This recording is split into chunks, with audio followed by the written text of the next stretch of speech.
Good morning. Welcome to the Child Development, Mental Health, and Substance Abuse in Children and Adolescents, Part 2.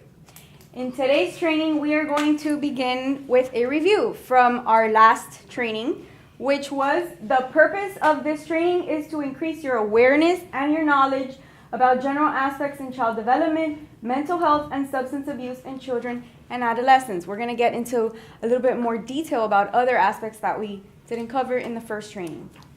To provide resources and techniques that will assist you in addressing any related issues that will arise within our population at his house. So we'll be giving you examples so you can know what to do in certain circumstances. So the first one that we're going to cover is the duty to warn. Okay, so the question is, who has a duty to warn? Warn about what? Child abuse. Anything that you suspect that could be neglect, abandonment, or abuse, sexual abuse, physical abuse. Let's see the next slide. It is your due diligence to warn and call the abuse hotline. Every single person who is working directly with children, every single person in the state of Florida, it's their duty to warn if you ever suspect that a child is being abused, along with the elderly. But today we're going to focus on children. So any minor. So we're going to, according to the Florida statute, it is mandatory any person who knows or has reasonable cause to suspect that a child is abused, abandoned, or neglected by a parent, legal custodian, caregiver, if a child is in care being abused, any time a child is, maybe that child is already in care and then receives abuse from a school teacher or a peer at school or somewhere else, or a family member, a visit, anything that can happen, anything that you suspect. Any person who knows or has reasonable cause to suspect, anybody, shall report such knowledge or suspicion to the department in the manner prescribed, in this section. So, next slide. Okay, so health or mental health professional, school teacher, school official, social worker, daycare center worker, or other professional, child care, foster care, residential, or institutional. The abuse hotline is posted in every home at His House Children's Home. Okay, so this is the procedure. This is the His House policy.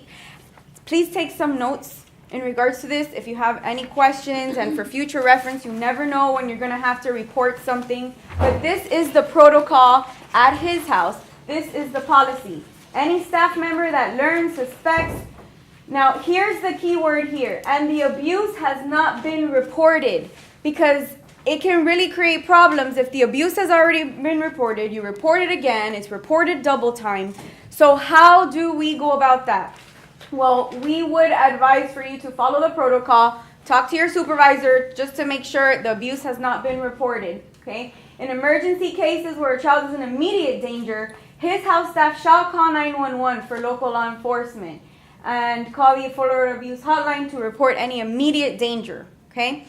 And so a clinician, case manager, supervisor, program administrator shall contact the Florida Abuse Hotline. And then number 4, the staff contacting the hotline shall provide all available information. Number 5, after reporting pertinent details to the abuse hotline, a critical incident report is completed for the domestic program, and the report is sent to the case management agency within 24 hours. So there's a whole protocol, but it's very important that you do have this number, that you know where it's at in your house, that you speak to your supervisors, that everything is in order in regards to any kind of reporting. So a copy of the critical incident report or significant incident report, along with the email notification and investigative report, shall be placed in the child's case file. So this is a protocol you definitely should know. And number 7, any violation of the abuse reporting policy will result in disciplinary action and up to termination. So just make sure that you follow the protocol. This His House policy, if you don't have it with you, you can print it out. We can get it to you. Just let us know if you do not have it already. But it's all available also in the His House portal, in the database, in the shared drive under His House policies and procedures. This is the abuse hotline. I would recommend for you to take this number down to make sure you know it, make sure you have it in your phone. You never know if even in your personal lives, family members, friends, somebody you see on the street, like anything, you can report abuse, and it is your duty as a citizen to report anything that you find suspicious. Okay? So now we're going to move into positive engagement with youth and their families. Okay? How do we interact with this youth? How do we interact with this population, with their families? So we're going to go to the next one. Promoting positive relationships with minors in care. Okay, it's very important that we build rapport, respect, and trust. We're going to go over this in detail, but being careful with your words is very, very important. A lot of times we just react, and that's not very good. When we just react, it's whatever comes out. We need to be self-controlled. We are the adults. We need to model for them. We need to be mature. We need to speak to the children with respect, even if they are disrespectful. We speak with respect, and we will gain their respect. They test you, and they will test your boundaries, which we'll get into, but we need to display a positive attitude. Even though jokes can be very funny, joking with kids is not appropriate. It turns into negativity. Especially a negative joke is never positive. Even if it's funny, a negative joke is never positive. At the end of the day, it doesn't build up. It doesn't help that child. It doesn't encourage them in a positive way. Instead of wasting words that are, jokeful and negative, turning it into positive, something positive, and words of affirmation. Hey, that's a great haircut, or you know what, wow, thank you for reaching, for that and getting it to me. That was a great favor you did, or, oh, great job at school today. Wow, I see you came in with a positive attitude. That's great. Like, always finding a way to encourage them, to provide them with support. Identifying their strengths. That is such a big one. Most of these kids aren't used to that. They kind of look at you and they're just like, they don't even say thank you. And it's okay. They don't have to. Know that a lot of times when you give a compliment, they won't say thank you. Why do you think that is? They're not used to it. They don't know how to respond to it. They're just like, they ignore it. They're like, what does she want from me? What does he want from me? What are they trying to do? They're suspicious about it, right? They're not used to it. So, those words of encouragement they go a long way. A lot of times these kids have never been told a compliment. They're not used to that. They're told negativity. They're criticized. It's never good enough. You will never be this. You will never be that. You're just like your father. You're just like your mother. And so it's they come from a very, very negative atmosphere. So to hear positive words, but here's the key to speaking positively to the kids, okay? It's consistency. Not just one compliment, one time you meet them. No. Consistency. Every day. And you know what? It takes effort. It's very, very difficult. Especially when they're misbehaving, when they're acting, out, when they're behaving badly. Finding a way to praise them. Finding a compliment to give them. That is where you're challenged as workers, working directly with the children, whether you're in the offices, whether you're in the homes, you're working directly with children. But that is going to be very challenging, and then that's where you're going to grow here at his house. So we're going to go with keeping your word. If you say something, stick to it. Yes, I'll give you a lollipop, if blah, blah, blah.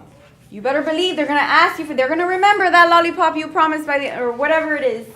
Oh, you said I can go here. But here's the thing. They expect. So when you give them a word, when you make a promise, right? Or when you let them know you're going to do something, you need to follow through, okay? If you don't follow through, that's like one tear of mistrust that they're not going to have. That's already them walking in the other direction, okay? So what happens if you can't keep your word? This happened. I couldn't keep my word. It's okay. As soon as you know that you cannot keep your word, it is your responsibility to let them know you can't.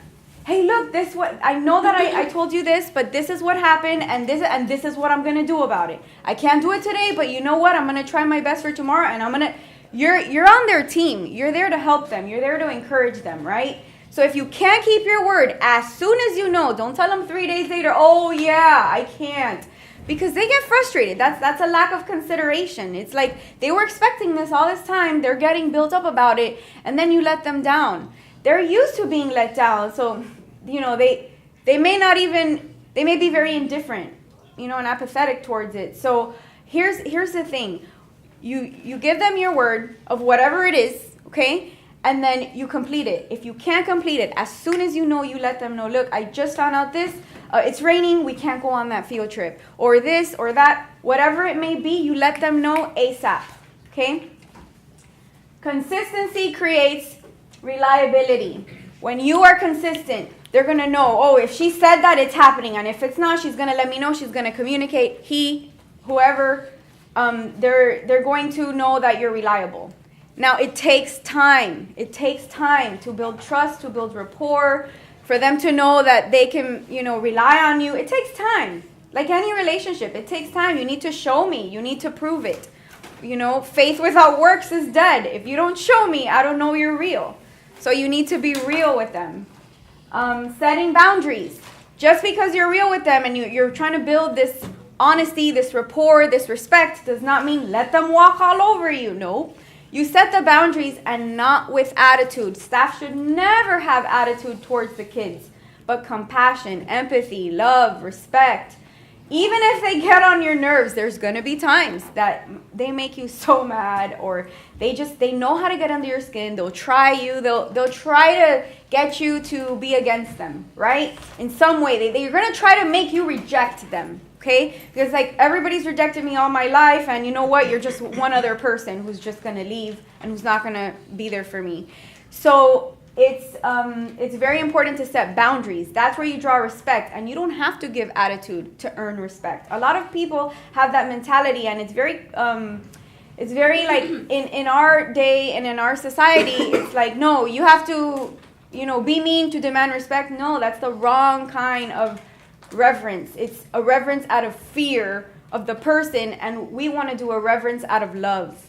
It's like, no, I'm going to respect you. And you know what? You don't even have to tell them, you need to respect me. You don't even have to say that, because when you respect a minor, they're going to know. And they're just going to respect you back. And yeah, there may be times that they're in the wrong, but you will be shocked at how many times a minor who respects you will realize later, and they'll be able to come to you and say, you know what? Yeah, I spoke badly to you. I'm sorry.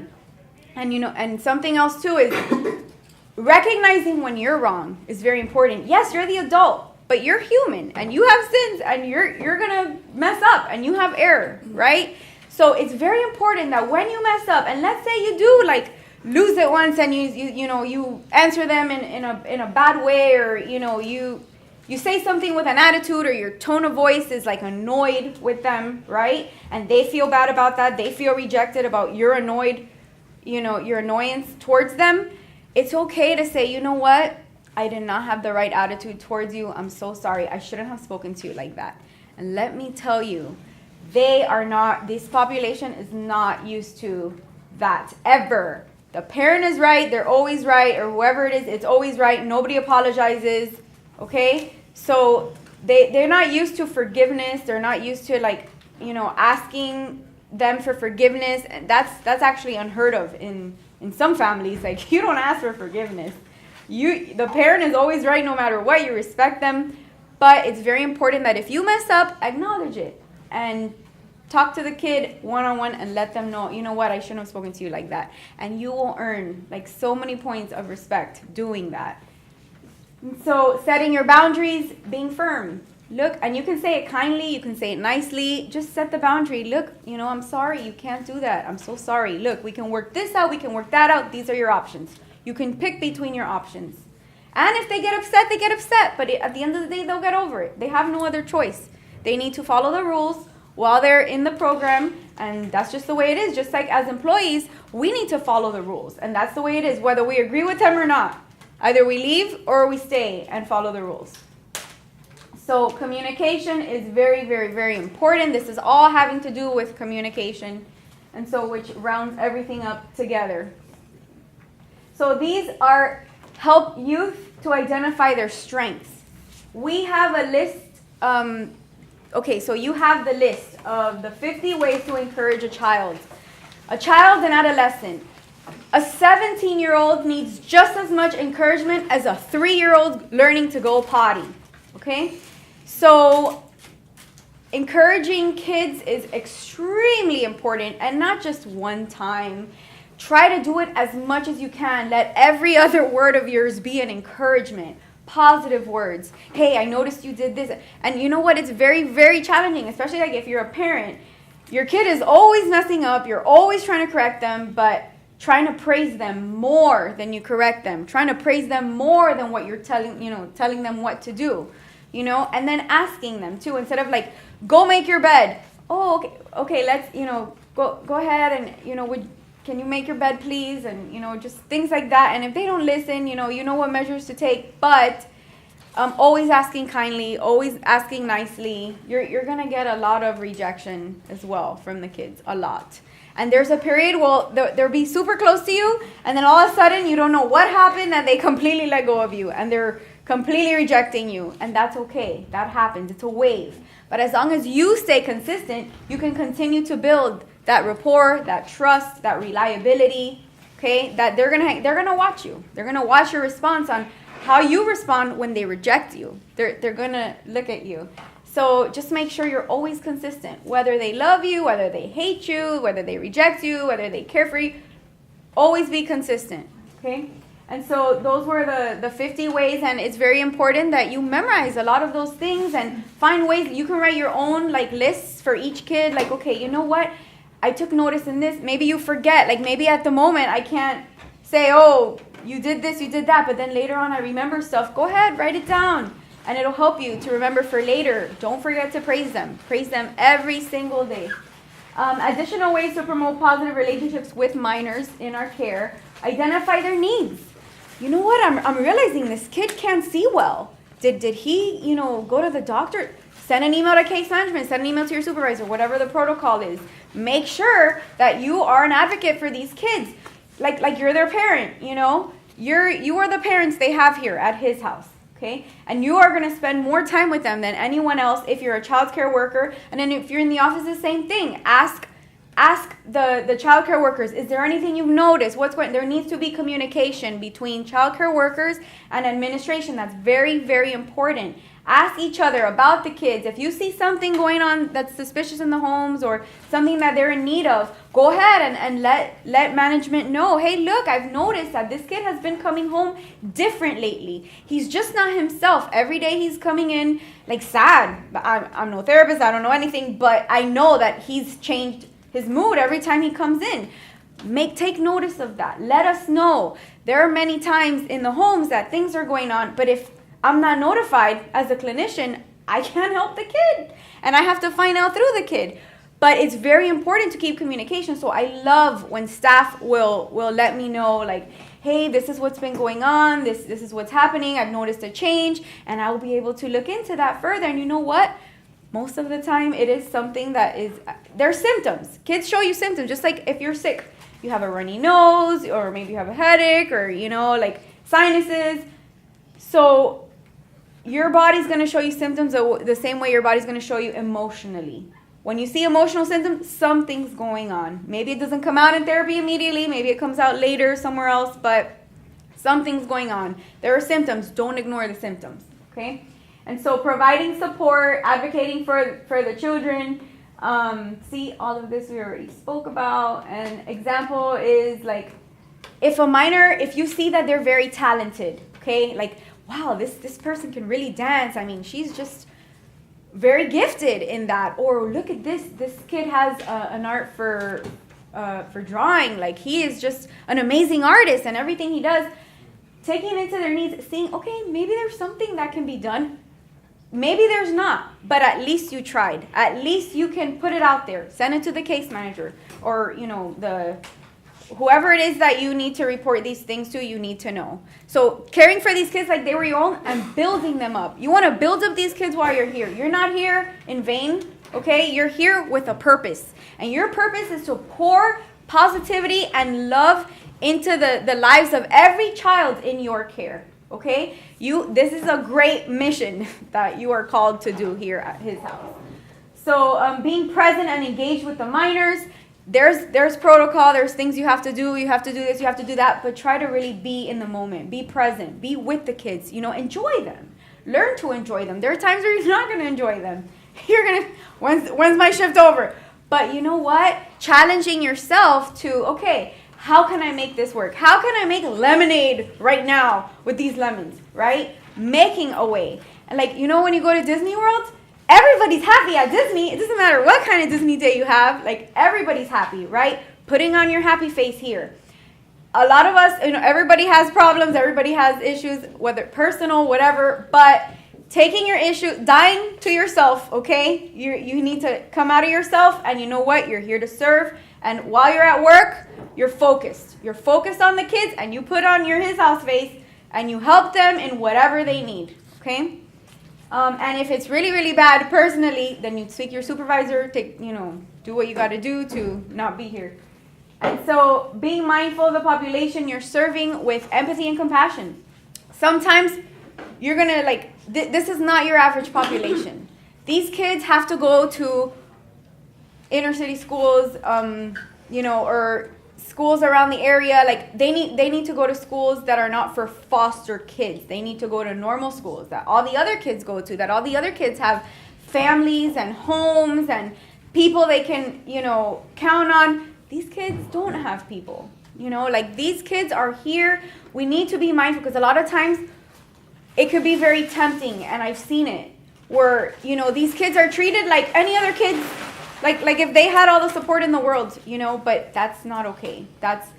You need to remember, and this is something that you're going to have to constantly remind yourself. These are not your average kids.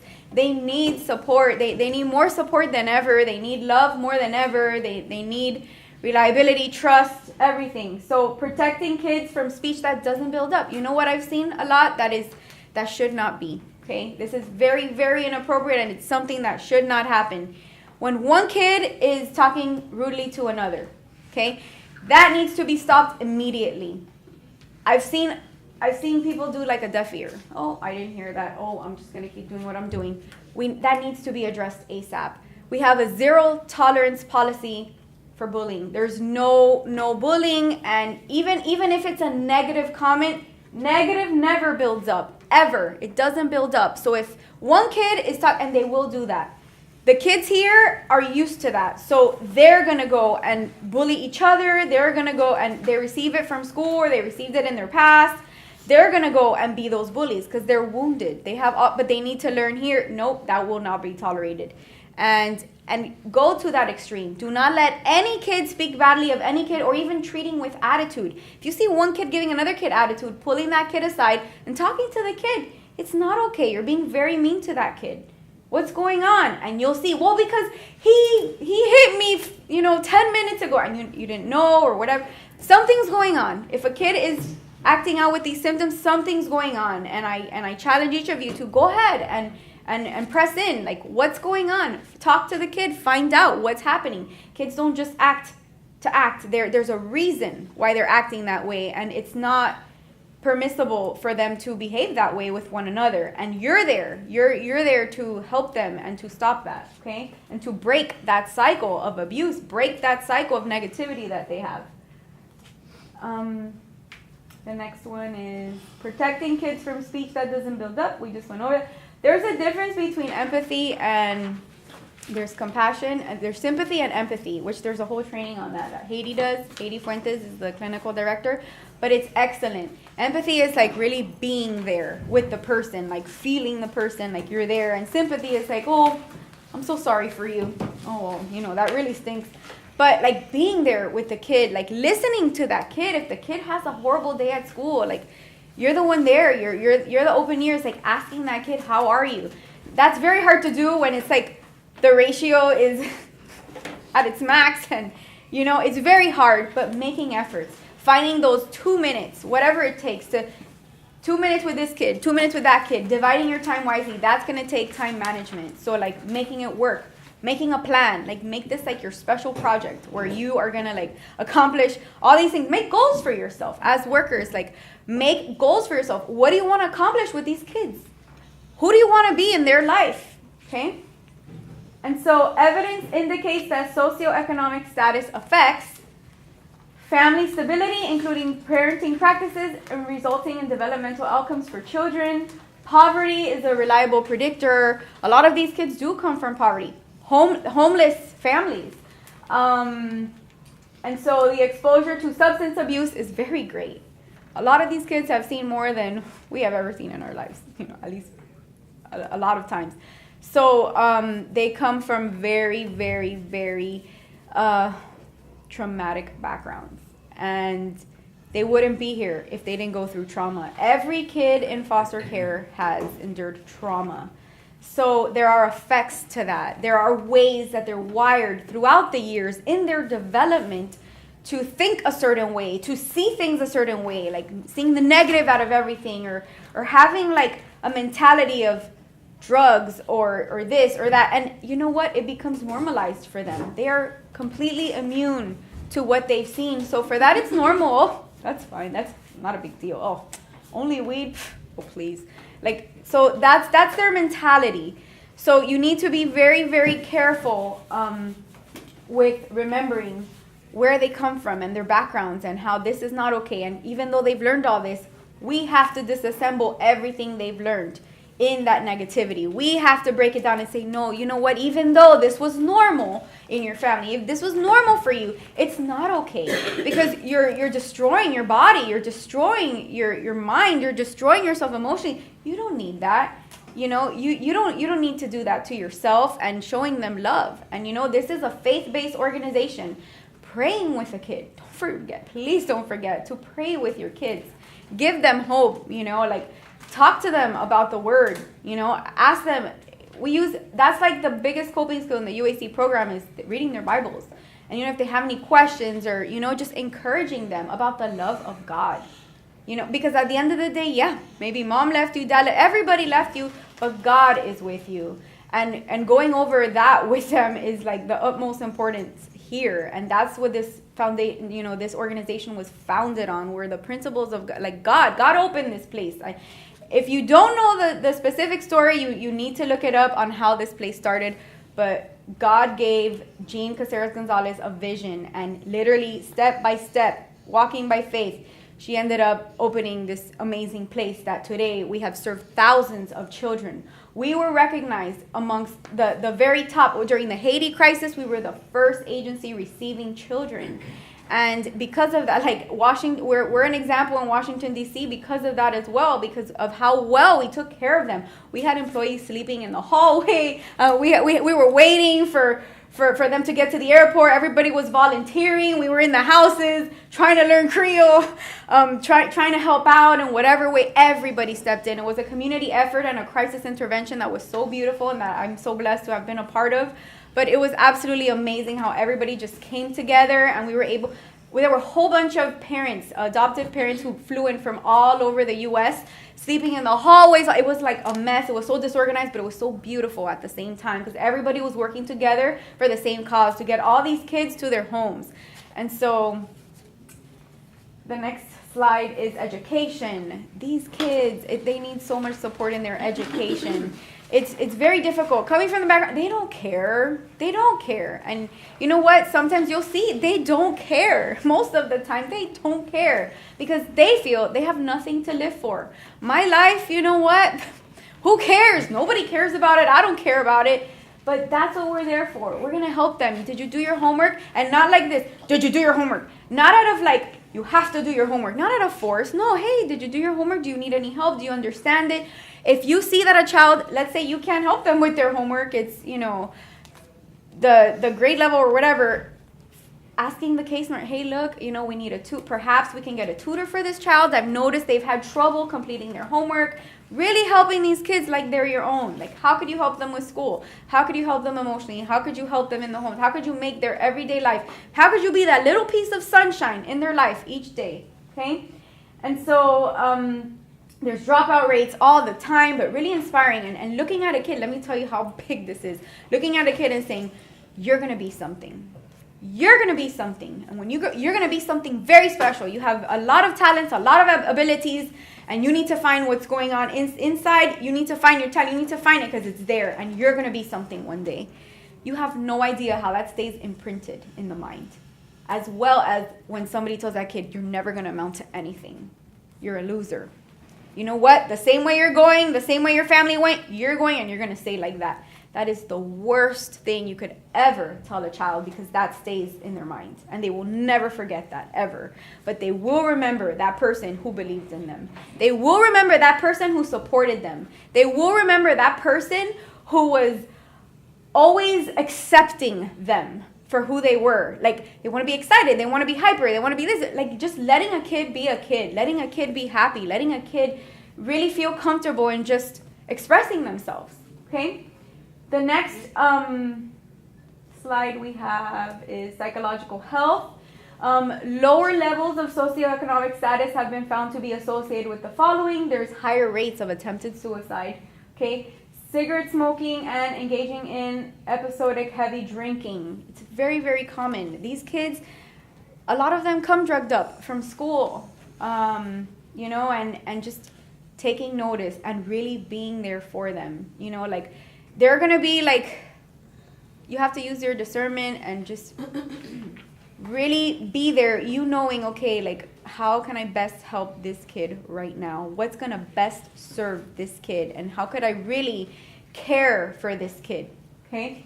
So higher levels of aggression, higher levels of emotional and behavioral difficulties, anxiety, depression. There's so many, which, you know, Jennifer's going to speak about the dual diagnosis, but there's so many things these kids come with that it becomes an actual mental health disorder. And so we can't forget that. And a lot of these kids also are on psychotropic medications, but we can't forget the population that we're dealing with.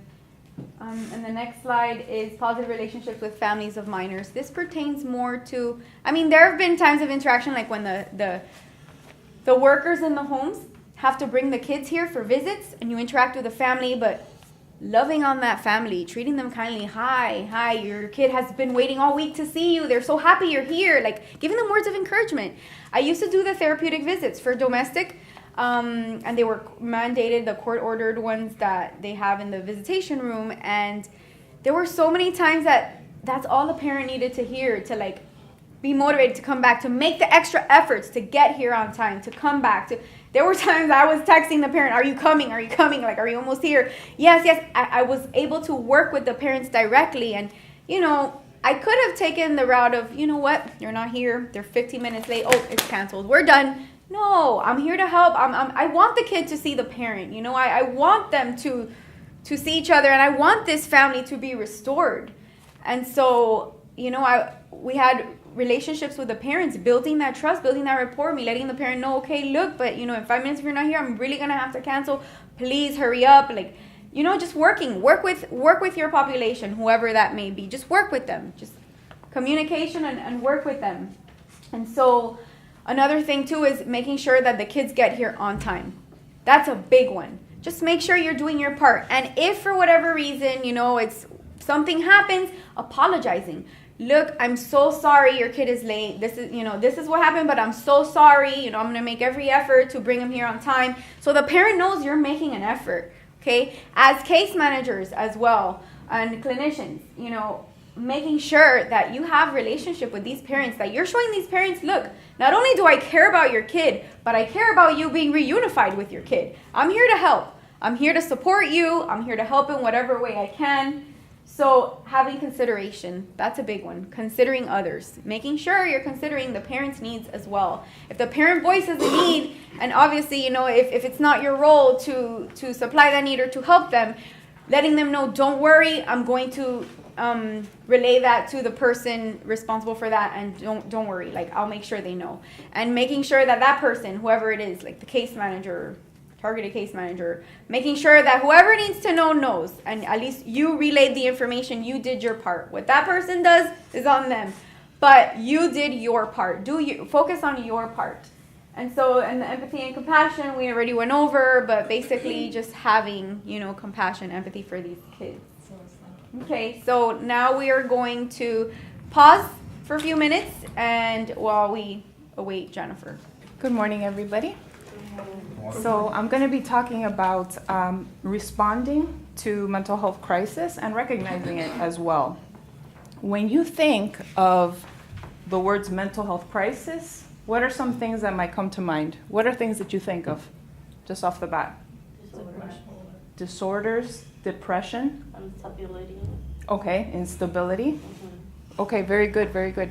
So this is very, very important actually what we're going to talk about, because you will come across, like Sabrina has mentioned, you will come across children that have mental health disorders. And they're going to be struggling with these things, and it's important to recognize the signs and know how to respond to them so that we can better help them.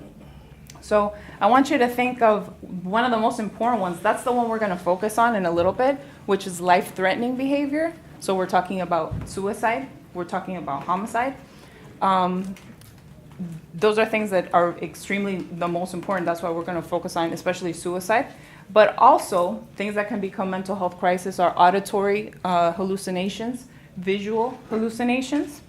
Also, if you notice that a child has extreme mood swings, that can happen sometimes. But when we're talking about extreme, we're talking about crying, and then the next moment they're laughing and have a lot of energy, and that this is happening consistently. That's a problem. So that's something you want to pay attention to. Another example is exhibiting paranoia. So being really afraid of everything or of things around them, having ideas that something's out to get them or someone's out to get them. Those are things you want to be aware of. Another thing that you can be aware of is anxiety. Sometimes kids are going to have anxiety, and that's normal based on some of their histories. But the difference is when it becomes a really severe anxiety and when they're having panic attacks. And it'll be something that you will be aware of, because they might seem like they might think that they're having a heart attack, or they might feel like they can't breathe. They might be falling over or not knowing what's happening to them. And what it could be is symptoms of anxiety, and that would be a panic attack. So any types of thing that you see in that nature are things that you must, be ready to respond to. So, and of course, one of the things that was mentioned a little bit earlier was substance abuse. If you do see that a child comes home from school and it appears that they're impaired in any way, could be alcohol, any type of drug use, that's something that you must respond to immediately, okay? But we're gonna focus on suicide. Why? Because really this is the most important thing. You can actually, by you responding appropriately, you can actually help save that child's life if you respond when you need to and appropriately. So what leads to suicide? So according to the American Foundation for Suicide Prevention, suicide occurs when the stressors exceed the current coping abilities. Some of these kids, they haven't really learned how to cope with the stressors in their life. Why? Why do you think they haven't learned to cope with some of the stressors? Maybe they haven't been taught. Exactly. They haven't been taught. Maybe they haven't even seen anybody model that behavior for them of healthy ways to cope. So maybe if all they've seen is maybe their friends using drugs, well, maybe that's how they're going to cope too, right? So if their current coping abilities, the stressors exceed the current coping abilities, and in addition to that, they may be suffering from a mental health condition already, such as depression, such as anxiety, plus all the stressors that that we have discussed, that Sabrina has mentioned, and the reasons for which they are here at His House Children's Home, then it makes perfect sense that this is a perfect situation, unfortunately, to lead to suicidal thinking and possibly suicidal behavior. So you have to be very aware. Sometimes we get used to seeing the kids every day and working with them every day, and you get to know them, and you kind of get in the habit of just, this is normal behavior, they're going to get over it. But no, you must be very aware of these signs. And we're going to talk about a lot more signs. But it's very important because, like I said before, you could actually have a real part in helping one of these children avoiding hurting themselves or taking their own life. So depression. Depression is one of the most common conditions associated with suicide. A lot of times it's undiagnosed. And if it's undiagnosed, that means it's also untreated. And that's a problem. Because if you notice some of the symptoms, which actually in the first portion of the mental health training, you got some more information about, the signs of depression, what depression is, what it looks like. But be aware of those things, because those are things that could escalate, could lead to suicidal thinking. So like we were talking about, depression, anxiety, substance abuse, if it's unaddressed, there's a risk for suicide, okay? So suicide risk factors, there's a listing here that you'll see in the slides and in the handout that you have. There's a few things that I want to talk about here on the suicide risk factors, which is disturbed sleep patterns. That's the first one on the list. The reason I want to talk about that one is because as staff, as house staff, you're going to be here with the kids in the homes.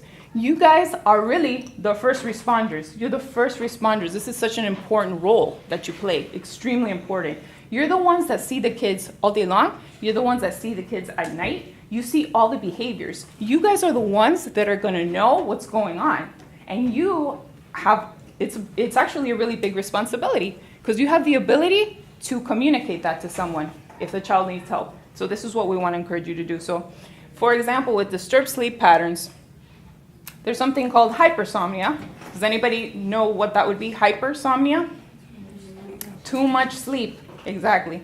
And then, of course, we have insomnia that most people have heard, which is not sleeping enough or not being able to sleep. Either one of these is problematic, because if a person goes days on end without getting enough sleep, or with getting too much sleep, it actually affects the brain and the function of the brain. It actually affects decision making. So imagine a child that is going through all the family problems that they're going through. They're separated from their family. They're in a shelter or a foster home. They're maybe depressed, maybe anxious, maybe they have post-traumatic syndrome. We don't know. You might not know necessarily, because you might not have access to what their diagnosis is. But that's why it's important for you to be paying attention to the symptoms. But if you see that there's this disturbed sleep pattern for days on end, if that affects decision making on the wrong day, at the wrong moment, and they haven't been sleeping or they've been sleeping too much, children can make a wrong decision. And they can make that decision that maybe my life is not worth living anymore. When in reality, we know that's not true. Every life is so valuable and important. And so what you guys do is notice these things. If you notice that any of these suicide risk factors are going on, communicate. Does anybody have an idea who they would communicate to? Who would they communicate these to? Very good. Supervisor. Exactly. Supervisor. And the supervisor can take the next steps, and they're there to assist you. You know, we're all here to work as a team. We're all here for these kids. We're all here for the same mission. And you can have such a great impact. So listen to the minors. Pay attention, like Sabrina mentioned, engage with them, get to know them, and establish that positive relationship, because by listening to them, you have an idea how they're feeling, because they will give you hints. They will tell you. They might not tell you straight up in the beginning, because why? Because they may not trust you, like Sabrina mentioned. But listen, get to know, and little by little you will see different things going on. So be observant. If a child openly makes a suicidal comment, like it could be something as simple as, I'm so tired of life. Something as simple as that, which you might, think that's not such a big deal, but don't let it pass by, because it could be a big deal. We just never know. Sometimes people are giving little tiny signs, little tiny hints, and because people think, he doesn't really mean it, but we don't know if he or she means it. So take everything seriously and talk to your supervisor about it. That's what they're there for, so you can discuss things, okay? So we're going to talk about the policy regarding His House Children's Home Domestic Program policies and procedures related to assessing and responding to suicide risk. This is policy number 5-040. Like Sabrina mentioned, you have the ability to actually locate these policies, and it's on the P drive and it's in the shared folders. And if you need assistance finding it because you want to know exactly and look over it well, which, hey, I encourage you to, talk to your supervisor. It's always important to know about the policies here and how to respond to things. So we're just going to go over this briefly. In case of an emergency, remember, a psychiatric emergency or a mental health crisis are some of those things that we just discussed in the beginning, the severe things that we discussed in the beginning. Sometimes kids are going to be a little sad. That's normal because of their situation. But remember, we're looking at the factors that we discussed. First step, if you see a crisis, if it's an emergency, contact the mobile crisis unit. The number is displayed there for you. If the time of response is more than an hour, then you need to call 911 as per the policy. There's no time to wait, because if a child is engaging in harmful behavior to themselves or to someone else, you need to respond, and you can't wait if it's taking too long for the mobile crisis unit to arrive. If you contact 911, authorities will arrive, and if the child needs to be bed corrected, in other words, taken to a hospital in an emergency setting to prevent them from further harming themselves and to be evaluated by a psychiatrist, then that will occur. Number 3, I want to spend a little time on this one. It says take immediate action to safeguard the minor. There's a few steps that I want to speak with you about, so this is the time when you can actually write some of these steps in there. If there's an emergency situation, if it happens to be that you see a child is harming themselves, one of the things to do is provide first aid to the minor. And some of these things you might not be sure exactly how it works. Speak to your supervisors. We always encourage you to speak to your supervisors, even to be prepared before something happens, just to know what it would be like. Remove any type of object that could be dangerous to them. Okay? Directly supervise the minor. And by the way, you guys are never going to be completely alone. There should be stuff somewhere nearby. So if you need to holler for help, then do that. Do that. Ask for assistance. You don't have to do the situation all by yourself. It's important, actually, in those types of moments to have assistance.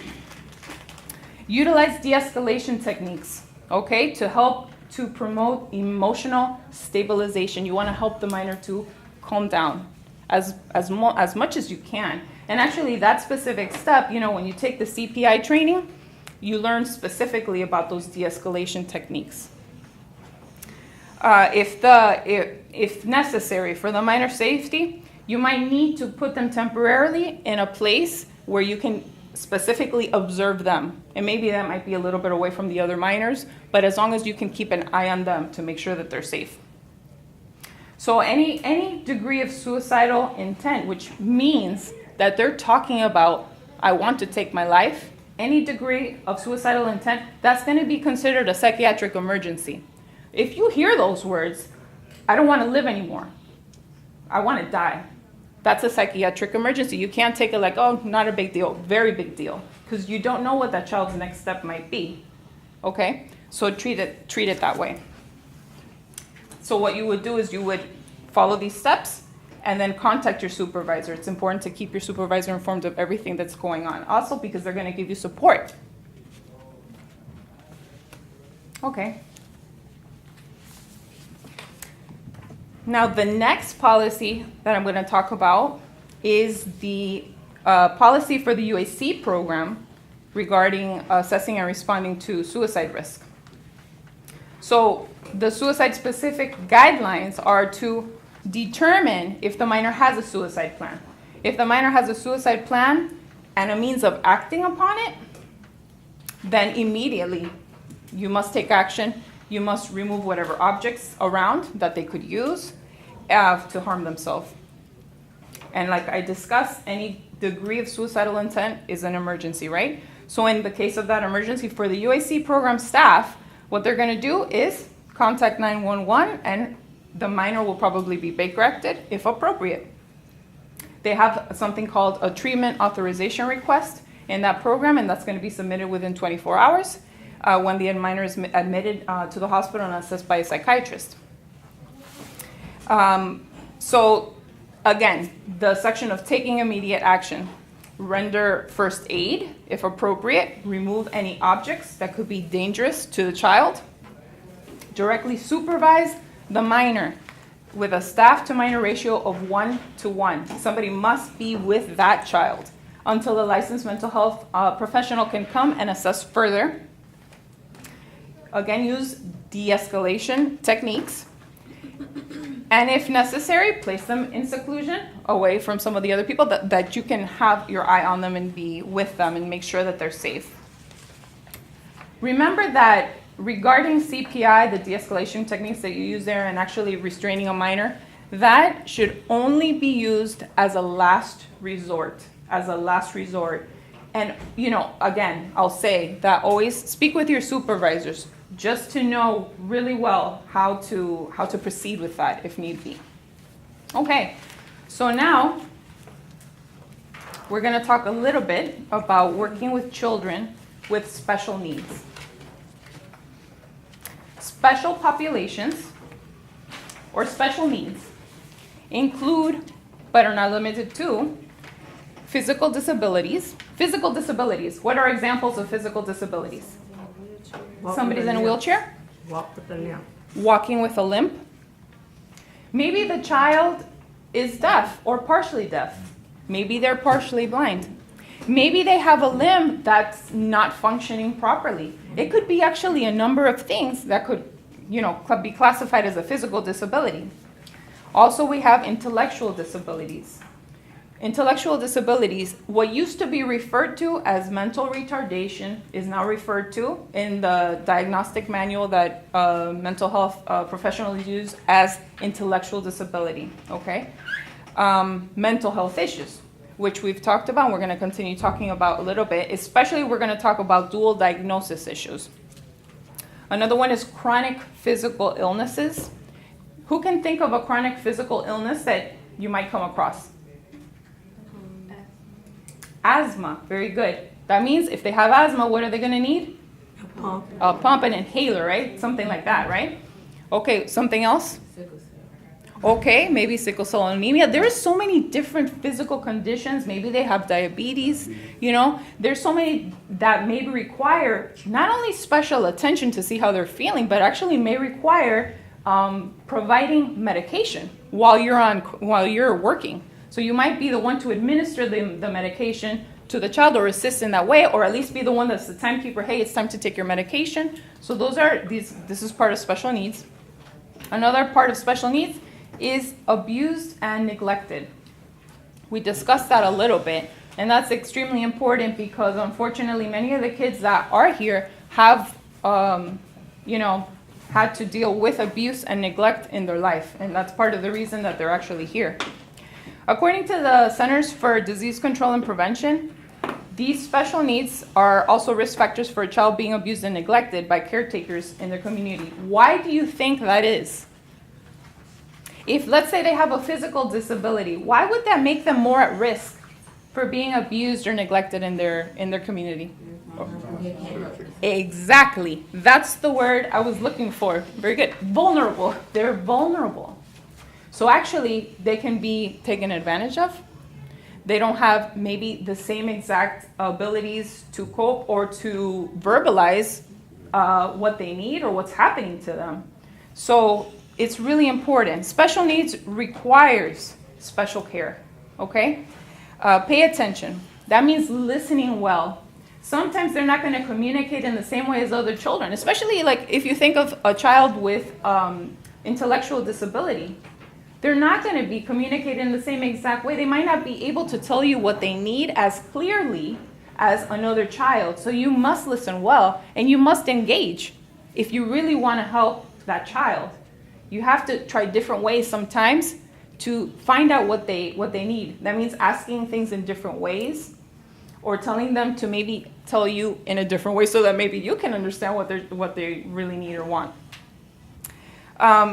It's really important. You have the ability to show true care and compassion, which is what's really so special about this position that you guys have here. It's incredibly special because you're working with kids that need this. They probably haven't had this in their life before. So you have that opportunity. Okay. Now we're going to talk about dual diagnosis. Has anybody heard of dual diagnosis? What this is? Yes. What have you heard? It's okay if it's not exactly correct. It's okay. Yes. Kids that anyone that has mental health issues and a dual diagnosis, like they suffer from schizophrenia, depression, mood swings, Okay.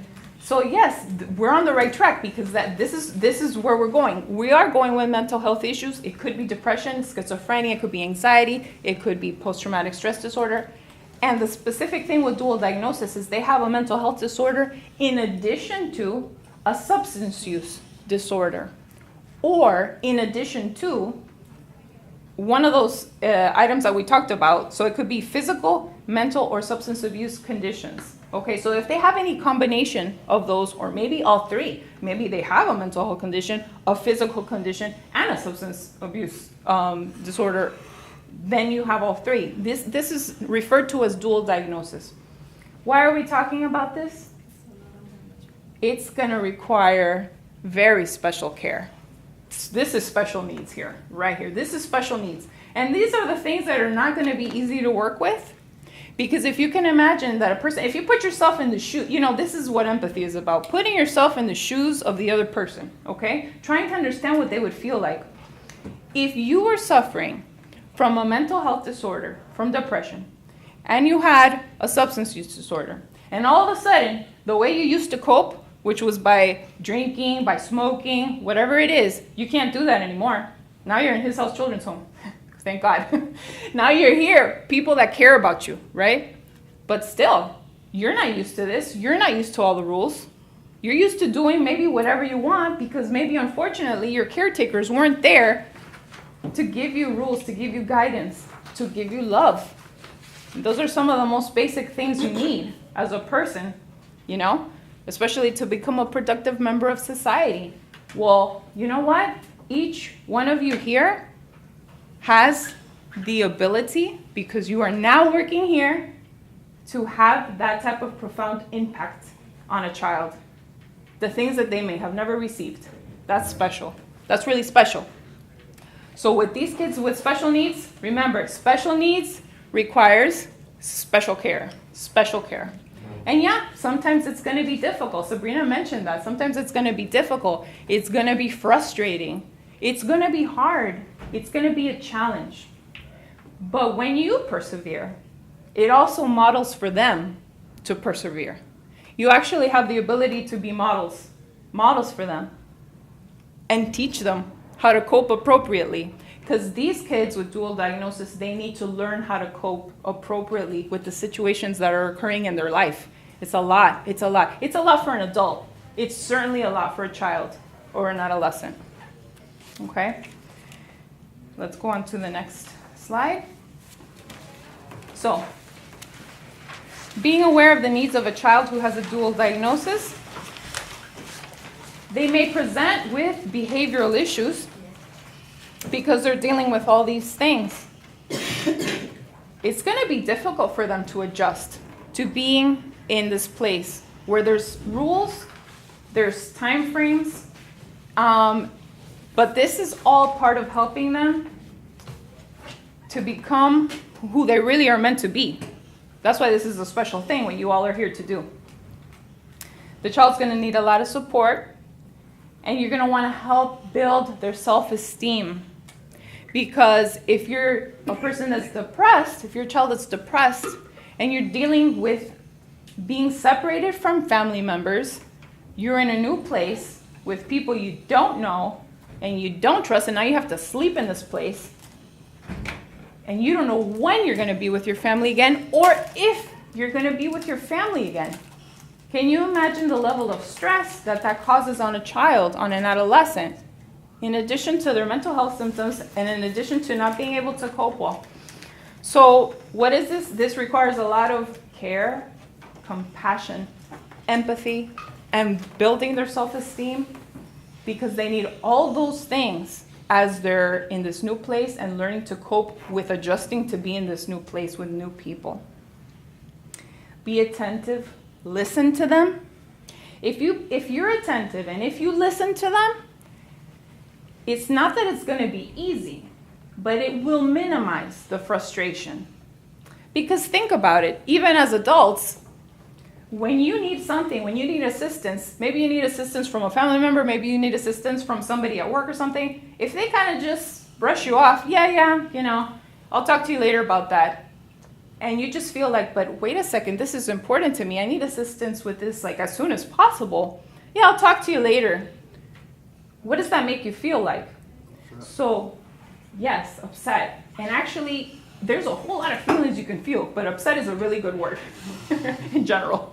So, this is how we want to think about the kids, because they're dealing with so many things. And they might come to you with something, and in that moment, by treating them as so valuable and telling them, I hear you. Yes, I hear you and what you're asking for and what you need, and be engaged with them, you're actually showing them the care and that they are valuable. And that is something that's going to help build up their self-esteem. It's going to minimize the frustration. Like Sabrina mentioned, you might not be able to always give them what they want, but listening to them will minimize the frustration, because that opens up the door for other options, for communication. And that's also teaching them how the real world works, but in an appropriate way and in a good way. Okay?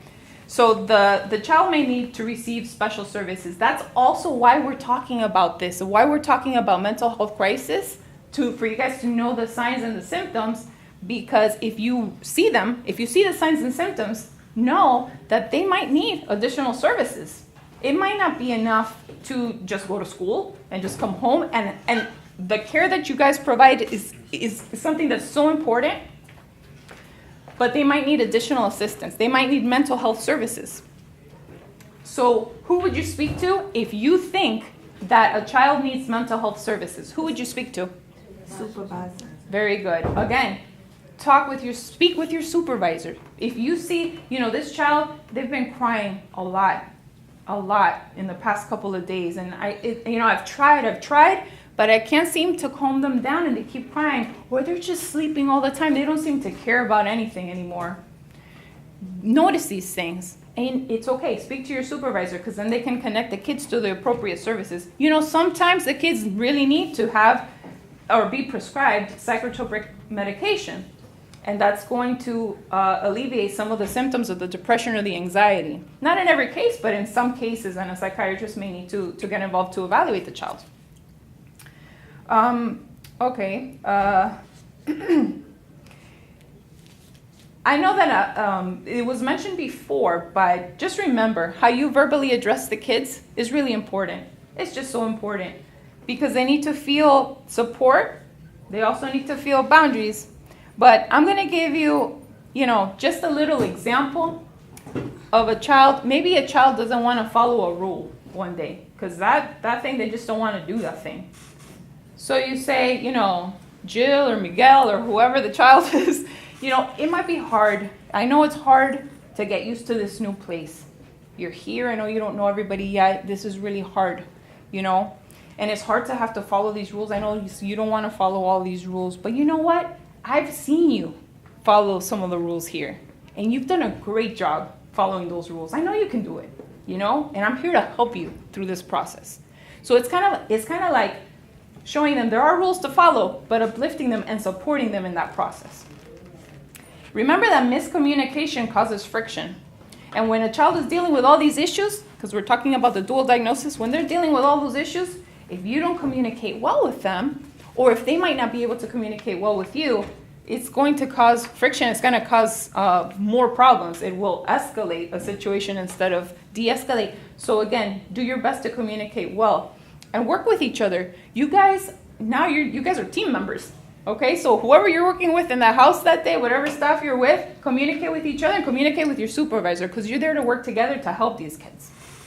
All right, anything that you observe that is concerning, just report it to your supervisor, and they're going to take the next steps. Okay? All right. Now, there's a lot of social services that are designed to prevent and treat and assist these special populations, and there's a listing here. So some of the things might be counseling, advocacy for victims of abuse, because some of these children have been abused and victims of abuse. There's programs that are for the families of the children. They are support programs, they're educational programs. Some of them are parenting programs, so that will assist the parent, because at some point, hopefully the child can be reunified with their family. We want to restore relationships. with the minor and their family. We want to help them in that process. So there's programs that are out there specifically to help the parents and specifically to help the kids. Some of them are more intensive than others. But that's the good thing about noticing what's going on and informing your supervisor. They'll inform the correct parties, and then the children can get the help that they need. But like I said before, you guys are the first responders. If you neglect to say something to the supervisor, maybe nobody will find out. That's how important that is. Like, you guys have a very important role. Whatever you see, because you guys are with them every day. During the day, during the night. It's actually such a very, very important role. I want you to know that, and that's why your role is appreciated, because you guys are the first responders there. So they might need counseling, they might need mental health services, and sometimes they'll come, the services will be able to come here to his house, or sometimes the kids will have to go off campus. But regardless, if you see that there's some sort of a need that you observe, go ahead and speak with your supervisor about that. Okay? Now, we're going to talk a little bit about the additional needs of these populations. Normalization of new experiences. What kind of new experiences do you think that the children are going to be experiencing here at his house? What might be something new for them? Following rules. Excellent. Anything else? Love. And you know what? When you say the word love, that kind of just covers everything. It does. Because if you're loving, you're respecting. If you're loving, you're listening. If you're loving, you're caring. If you're loving, you're engaging. Right? So, excellent. So, they're going to learn a lot of new things here. They're going to learn maybe what boundaries are. Maybe they didn't ever learn that before. And part of that is going to be on a one-to-one level, You're going to get practice in doing that on a one-to-one level each day with them. These are the rules, so let's do this. Let's follow these rules. This is how it works here, Because this is going to help them not just for now, and not just to make the situation easier now, for the rest of their lives. If you guys have that opportunity to help teach them boundaries and teach them the correct ways to engage with others. So they're going to have new boundaries. They're going to have different ways of communicating. Maybe they haven't had somebody to listen to them as well as you're going to listen to them and to show the care that you're going to show to them. Family relationships and roles. They're going to see what it's like to kind of have a family household. They're going to see what it's like to kind of come together, have dinner together. Okay? They may not have had that either. They're going to see new habits in the house. Taking care, doing chores, keeping the place, orderly. Why? Why should you do that? Well, this is where you live. This is your room. This is where you sleep. You want to take care of it. Why? Because you're important. And it's good for you to take care of yourself and where you are. So social inclusion is another point. And it's the act of making all groups of people within a society feel valued and important. When these kids are not here with you, they might be in school where who knows how they're being treated in school? Who knows how they've been treated in the community? Because if they are dealing with having a dual diagnosis, or even just having one mental health condition, or even just the fact that they are here and away from their families and have been separated from their families, they're going through a lot of things that maybe other children haven't gone through, and other people might look down upon them or treat them differently. And here you have a chance to show them how valuable they are. And no one is better than you. You're not better than anyone else. We're all together in this journey called life. And what we should do is be here to help each other and care for one another and love each other. And you know what? We're here in his house, children's home, his house, God's house. And that's what we're here to do, show God's love. So peer-to-peer interaction, that's so important. Noticing what's going on between the children. And that was mentioned a little bit before, so that you can intervene. If you see something that's not appropriate because one child is bullying another child or excluding another child, that's the moment to step in and take action. Because no child deserves to be treated in that way. And this is a place where you have the opportunity to show them that they are so valuable that they don't actually need to continue going through that. So we want to make this a safe environment. Basically, what I want to say finally is just remind you that you have this opportunity. Now that you're here, working here, and welcome. Welcome to working here in His House Children's Home. You have this opportunity to make this wonderful impact in the lives of these children. And my hope for you is that you're going to share your own unique gifts, because everybody here has their own unique gifts and their own reasons actually for even wanting to work in this place. So my hope for you is that you share that and you show that, and that you have a wonderful time working here at His House Children's Home. Thank you. Thank you for your time, and like she said, welcome to His house, and make every day like a special day of impact that you're going to make a difference here, okay? Even when you feel discouraged. If you feel discouraged, feel free to stop by. We'll cheer you on, okay? All right. Okay, bye. Wow.